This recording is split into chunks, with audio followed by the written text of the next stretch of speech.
everyone. Welcome back to the WordBuddyAI podcast series. I am Irene. And I am Alex. Welcome, everyone. It is so good to be here with you today. Yes, it is a beautiful day.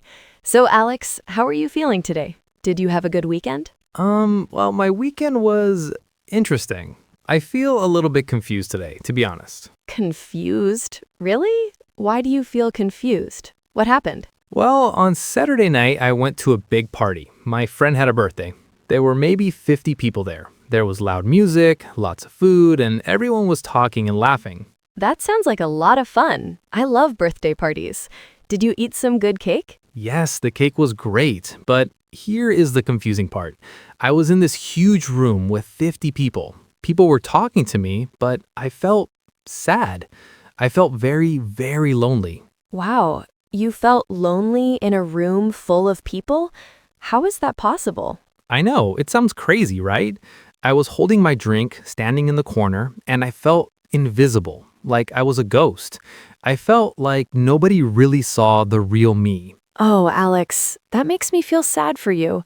But you know what? That is not crazy at all. I know exactly how you feel. You do? You feel lonely at parties too? Yes, sometimes. And actually, on Sunday, I had a very different experience. I was completely alone in my apartment all day. Just me and my cat. Oh, did you feel lonely? No, that's the funny part. I felt so happy. I felt peaceful. I drank my tea, I read a book, and I did not feel lonely at all. That is so interesting. I was with 50 people and I felt lonely. You were with 0 people and you felt happy. Why does that happen?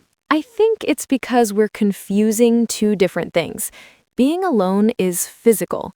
Feeling lonely is emotional. Oh, I like that. Being alone is physical. Feeling lonely is emotional. That's a great topic for today. Exactly.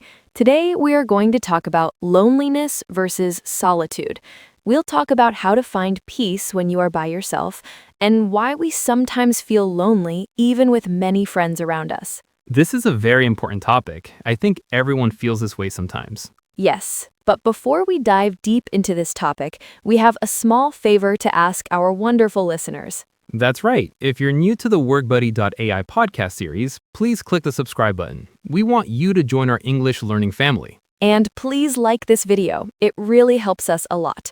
Also, we have a question for you today. Yes, please tell us in the comments, when do you feel the most peaceful? What is your favorite thing to do when you are alone? Do you like reading, walking, cooking? Please write your answer in the comments below. We love reading your stories. Okay, Irene, let's talk about this. You said being alone and feeling lonely are different. Can you explain that a little more? Sure. Think about your house. If nobody is in your house is empty. That's a physical fact. Nobody's there. That's what being alone means. Okay, I understand. Just me in the room. Yes, but loneliness is a feeling inside your heart. It's the feeling that something is missing. You feel disconnected from other people. You feel like nobody understands you. Ah, yes, disconnected. That's a great word.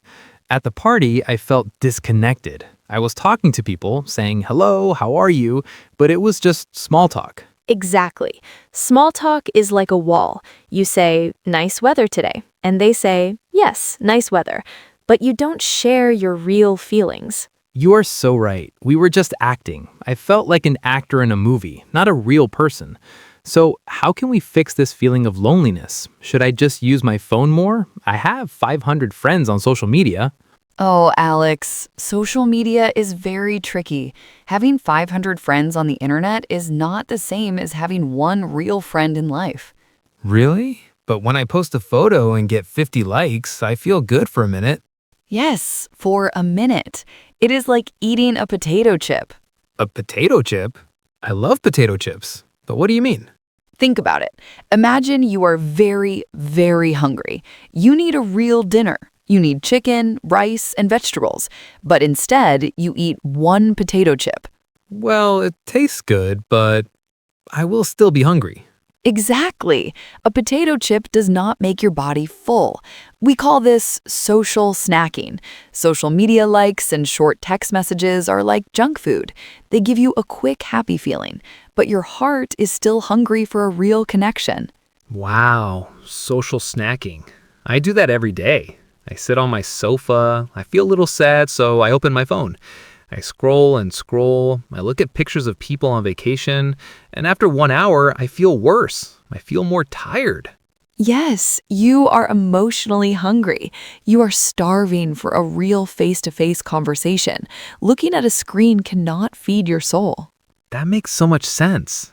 I remember one time I was feeling very lonely. I spent 3 hours watching funny videos on my phone. When I stopped, my room was dark, my eyes hurt, and I felt so empty inside. I have a story like that too. I used to live in a big city, millions of people everywhere. I rode the train every day with hundreds of people, but I wore my headphones and looked at my phone. I never talked to anyone. I felt so lonely in that big city. It is so hard, isn't it? We surround ourselves with noise and screens to escape the quiet. We're afraid of the quiet. Yes, we are terrified of the silence because when it's quiet, we have to listen to our own thoughts.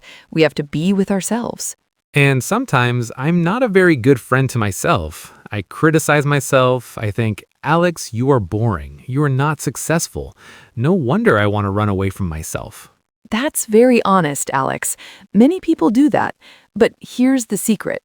If you want to stop feeling lonely, you have to learn to enjoy solitude. Solitude. That's a beautiful word. Solitude means being alone, but without the pain. It means being alone and feeling peaceful. Loneliness says, I'm alone and I'm sad. But solitude says, I'm alone and I'm enough. I am alone and I am enough. I love that.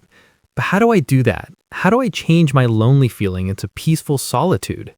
You have to treat yourself like a good friend. Imagine you're going on a date with yourself. A date with myself? That sounds a little funny. Do I buy myself flowers? Why not? Yes. But seriously, think about it. I have a friend who used to hate being alone, so she decided to practice. She took herself to a nice restaurant. She asked for a table for one. Oh, that sounds scary. I would feel like everyone is looking at me. They would think, oh, look at that sad man with no friends. That's your fear talking. My friend felt scared too, but she sat down, she did not look at her phone, she just looked around. She tasted her food slowly. She enjoyed the quiet. And you know what? What happened? Nobody was looking at her. Everyone was busy with their own lives. She realized she was free. She could eat what she wanted, think what she wanted, and she felt completely peaceful. That is amazing. She faced her fear. I think I use my phone as a shield. I use it to protect myself from feeling awkward. We all do, but when you put the phone away, you learn a superpower. A superpower? I want a superpower. If you can be happy alone, you are invincible. You don't need people to make you happy. You choose to be with people. That's a very big difference. Let me think about that. If I do not need people, I won't feel desperate. I can just enjoy my own company. It is like charging a battery.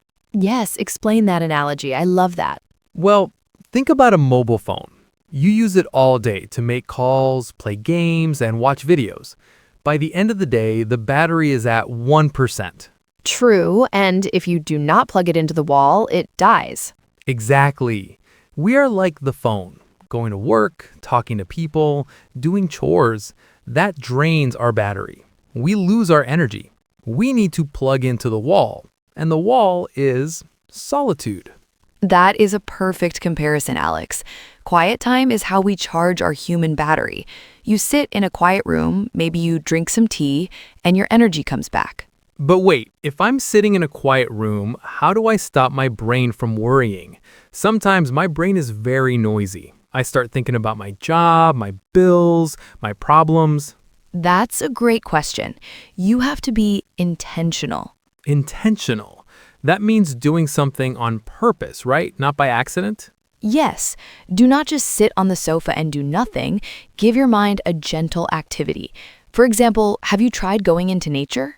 You mean like a park or the forest? Yes, nature is the best place for solitude. Trees do not judge you. Birds do not interrupt you. They just exist. That is a beautiful thought. Trees do not judge you. I remember last summer I took a walk in the forest near my house. I left my phone at home.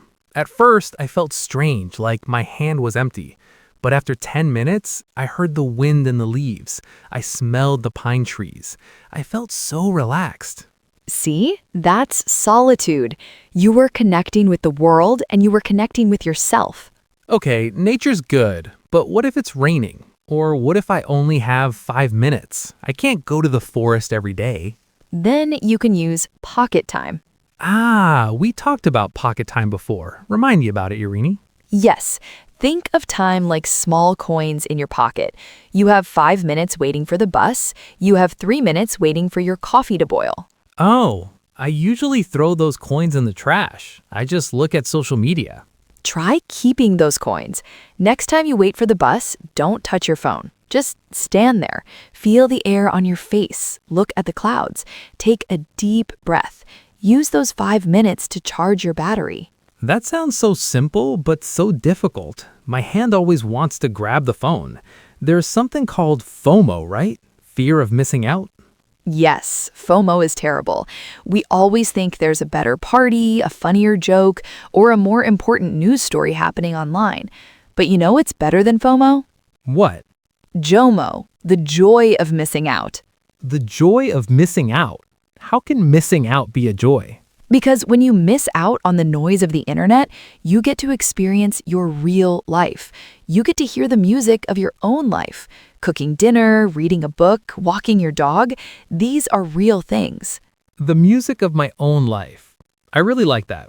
I'm always listening to other people's music online. I need to listen to my own. Yes, and another way to enjoy solitude is to change how you use your free time at home. You should try to create more and consume less. Create more, consume less. What does that mean? Consuming is taking things in, watching TV, scrolling on your phone, reading the news. That's consuming. It's passive.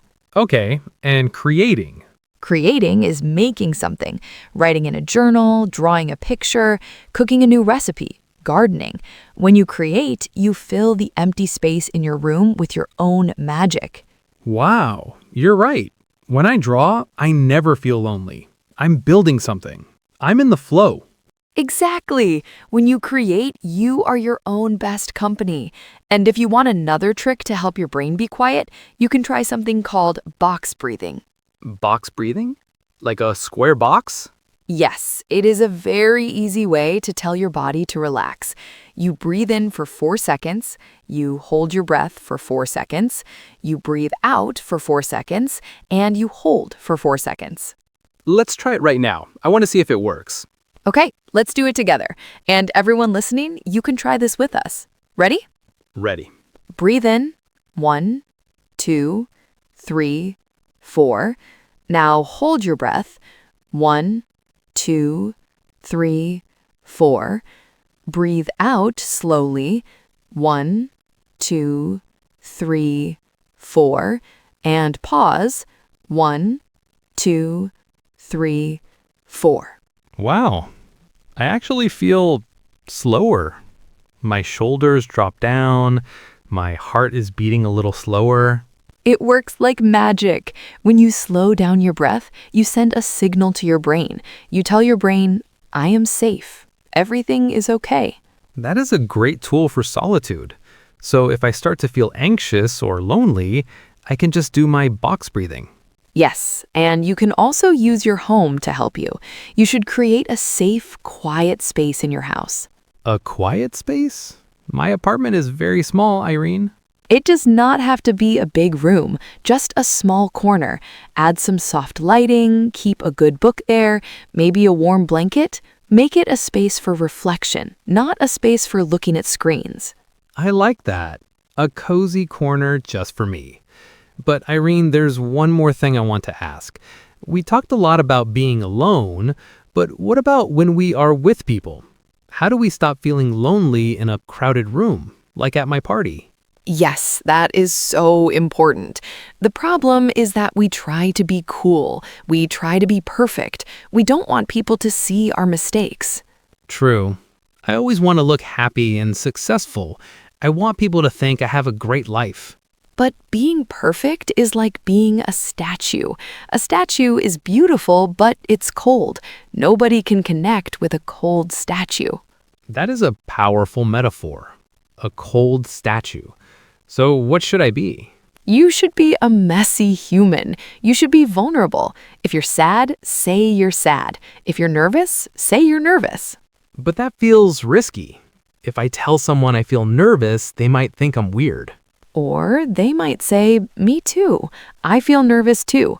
And boom, suddenly you have a real connection. You're not alone anymore. Wow. Me too. Those are two very powerful words. If I'm honest, it gives other people permission to be honest too. Exactly. Deep connection requires truth. You have to take off your mask. Next time you're at a party, don't ask about the weather. Ask a bigger question. Like what? What is your deepest secret? That might scare them.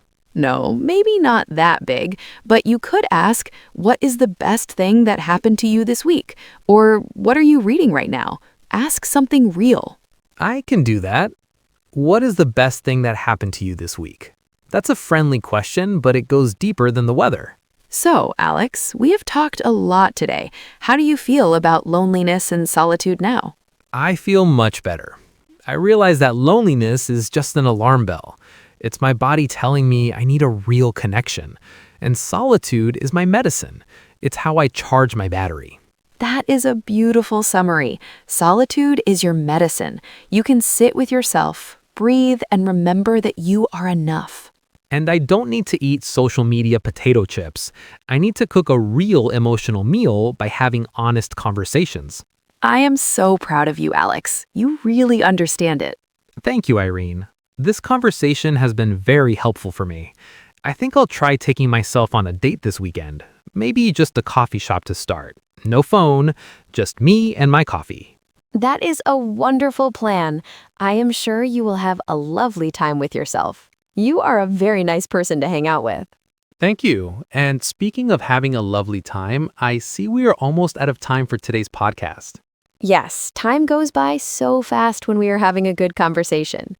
Before we say goodbye, we want to remind all our listeners about how to practice what we learned today. That is right. Listening to this podcast is great. It is very good for your ear. But listening is only passive learning. You are just taking information in. Yes, to really improve your English, you need active learning. You have to open your mouth and speak. You have to practice. It is like riding a bicycle. You cannot learn to ride a bike just by watching a video. You have to sit on the bike and try to pedal. You might fall down, and that is okay. Exactly. Mistakes are how we learn. So we want to encourage all of you to join the WordBuddy.ai workshops. Yes, at WordBuddy.ai, we have wonderful speaking workshops. You can meet other learners from around the world. You can practice speaking in a safe, friendly environment. It's the perfect place to build your speaking confidence, and you can practice having real, honest conversations. No more small talk about the weather. So go to WordBuddy.ai and sign up today. Stop studying in isolation and start speaking with confidence. We cannot wait to see you there. Thank you so much for joining us today, everyone. Yes, thank you for sharing your time with us. Remember to enjoy your solitude this week. Charge your batteries and be kind to yourself. We will be back next week with another great topic. Until then, have a wonderful, peaceful week. Goodbye, everyone. Take care. Bye-bye. See you next time.